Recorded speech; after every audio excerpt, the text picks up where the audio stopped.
Hello YouTube, this is Shirley426, and today we have a review of the Beastbox number 45, the Stratosphere. So I say number 45, that's because the box of instruction also has the term BB45, but that doesn't mean that there's only 45 Beastbox out there. There are actually much more because there are certain variants and color variations that I believe that don't count inside those numbers. But anyway, this is the second product that I actually received from 52Toys themselves. So once again, thank you for the sample, for the sample. Once again, I was actually really looking forward for this. Alright, so as usual, let's go over the review. So once again, let's look at the box first. So here is the box. So let me actually get out of the way. So here is the box, nothing too special about that, but I do like the artwork. And then looking at the back side, there, I forgot to mention it on this keyring review, but this on the back side, there's actually this team name and logo where this is, where that is the actual team that made this specific Beastbox. So that's actually a very familiar team name. That I believe these guys were pretty much one of the first original teams to make these type of Beastboxes. So yeah, very well done as well. Alright, so as usual, other than that, component wise, it's pretty should be pretty simple. So number one, you still get your catalog and then your PVC cards as well. Once again, I've already mentioned what these PVC cards are. Once again, there's no much change on those, and then you still get your box charter as well. So this is the box charter that you actually store in your Beastbox in cube form, and then if you have multiple of these, the good thing about these is that you can either connect them together side to side, or you can stack them up together, or do both at the same time. So you can actually have a very awesome display, a very awesome way to display your Beastbox. So I've seen certain people pretty much cover up their walls with these. Alright, other than that, here you still do get your typical Beastbox card. I really like these cards, they're really fun to collect. So here we have the image work, very awesome detail as well. So far there is no use for these, to be more specific, but they did release a card game, but the cards design, as far as I know, are slightly different from these. So, and then on the back we get some, we do get some of the background story or some aspects of the character. So here we have some extra artwork, and then here we have some stats.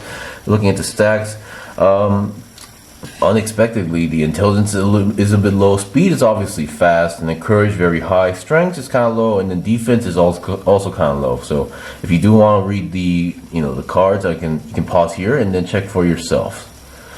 All right.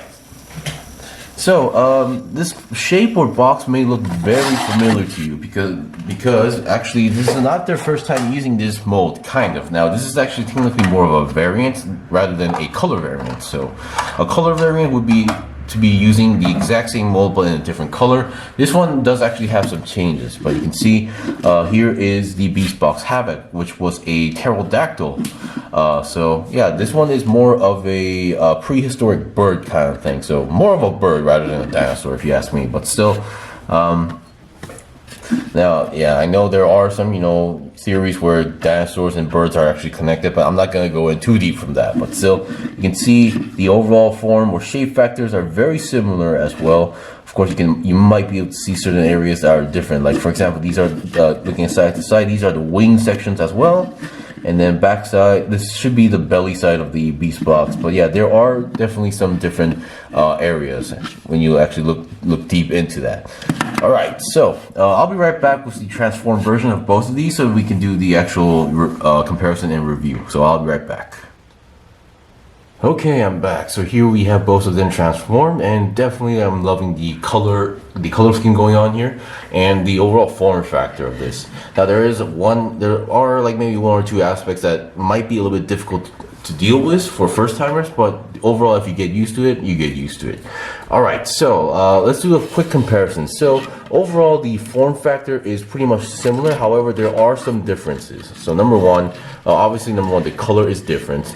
The form factor, obviously being a pterodactyl, being a bird. So the wing designs are different. So we have the typical pterodactyl wing-ish going on here as well, but while the Stratosphere actually has more of a natural bird looking, type wings going on here. So, oops, sorry about that. Now the feet are exactly the same. So the feet are definitely one of those aspects that I had a little bit trouble with Havoc, but once again, the Stratosphere actually has a much longer tail going on here. So the pterodactyl Havoc actually had a very short tail because the two weapons that there are some parts that you need to parts form, so you have to take those weapons out from the wing. The weapons on the wings are originally around here on the back area, so on the cube form. So you have to take those out and reattach those. And because of the tail being so short, it's not supposed to reach the ground. While as for Stratosphere, since it actually does reach the ground, it actually works as an extra support. So that's very helpful in general. So because of this aspect, there is no extra parts forming weapons on Stratosphere, so keep that in mind. Alright, so that's pretty much it for the comparison. So you get different color, different similar form factor, but different details going on here.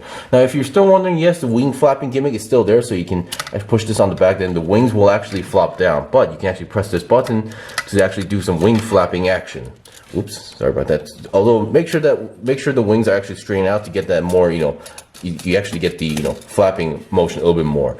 And mine came in a little bit looser, which is why every time I flap them, the wings tends to droop down a little bit. So if you have to tighten the joints, do tighten the joints.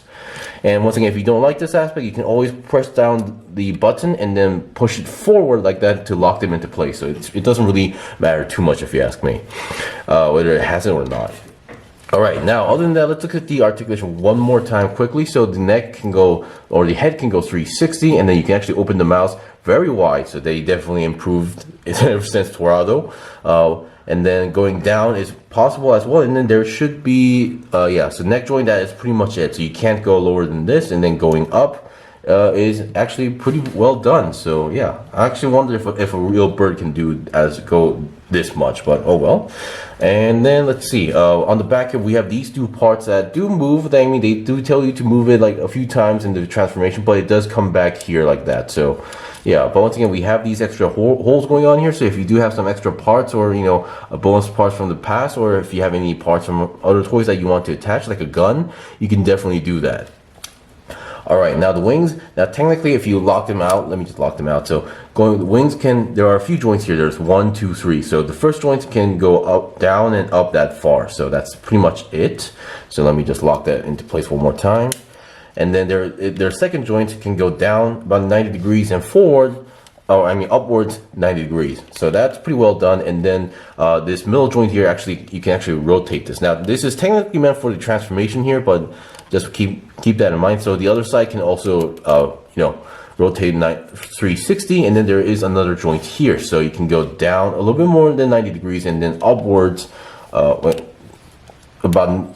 okay, so it doesn't go 90 degrees upwards, but if you use the second joint here, you can go a little bit more if you want to do so. So once again, you are pretty much free to move this wing any way you want. And then looking at the wings more in detail, you have the same hands or claws things going on like Havoc. However, you don't actually, if you want to, you can move these up forward, but once again, the instruction manual doesn't actually point this out, so it's always on the sideways. But once again, if you do, the claws can go up and down as well, so keep that in mind. And then as you can see, there is another joint here, but as far as I know, yes, it does work. It can go 90 degrees downwards, but let me see if it goes upwards. Okay, now it works. So originally when I first got this, it was a little bit stiff, so it wasn't working. So yeah, I'm not sure if this looks correct mechanically or organically, but still, yeah, still that is possible. And then we have all these flaps or extra details going on that can move around. Now this is technically meant for more of the transformation, but still you have these extra details going on here. So I do like the fact that these look like more like flaming wings or flaming feathers. So I do like that aspect. All right. And then let's look at the legs here. So the legs, the main joint here is on the ball joint. So you can spread the legs a little bit more outwards, and then going backwards is pretty much possible, 90 degrees backwards, and then forward, that's as far as you go because the design is actually blocking the way. And then you have another joint here, forward and backward is possible, and then another lower part of the feet. So for some reason you can go 360 here, and then you can bend it around less than 90 degrees. And then the feet here, once again, there's no pivot joints, but it is a joint, so you can move the feet and you can change the angle of the feet, or for the transformation, you can also like fold them upwards or downwards a little bit. So just a little bit. So keep that in mind. Keep in mind the feet also has a unique shape here, so you don't want to match this end tip here to the ground. There is actually a flat surface on the bottom, so make sure you match those up. All right, finally, I think we have the tail here. The tail definitely looks cool. These definitely look like some sort of weapons or scissors, or somehow I feel like you can use this in some way. But once again, the wings can, the feather wings or the tail here can actually move about up and forward and backwards a little bit, and then you can rotate these parts if you want to do so. But 360, I don't think it's possible because design-wise, or if you want to, you have to actually, make sure nothing is, bothering the way. All right, and some extra nice silver paint details going on here, so that's very well done. So yeah, and that is pretty much it for the review. So once again, if you want to put this on airborne, it is possible. So you can actually move the legs, backwards. Now, to action base wise, if you can get the 52Toys, the dedicated action base for the Havoc, I highly recommend you get that, because this is a very large hole, and usually Bandai Tamashii Nation stands don't really come with an extra peg to fit that in, so you're going to need some extra parts to fit that in. Or if you can get the extra bonus part that comes with Havoc, definitely do get so, because it's going to be really easy, more easy to display this guy, especially when this guy is on airborne. He is very cool. I've taken a few pictures on Instagram and Twitter, and I did share this on a few other groups as well, so definitely looking cool. Anyway, that is pretty much it for the review. This was the review of the Stratosphere. I think it would be really cool if they released a black version to make this more look like a vulture, but still, I think I'm really satisfied with this. I wouldn't mind if there was another variant coming out on this. Of course, I think the color would really depend on whether I would buy it or not. Anyway, thank you for watching the review. This was the review of the 52Toys Beastbox Stratosphere. If you guys got any questions or requests, leave them in the comment below. I still have more stuff to buy and build and make reviews out, so please stay tuned. Until then, see you guys next time.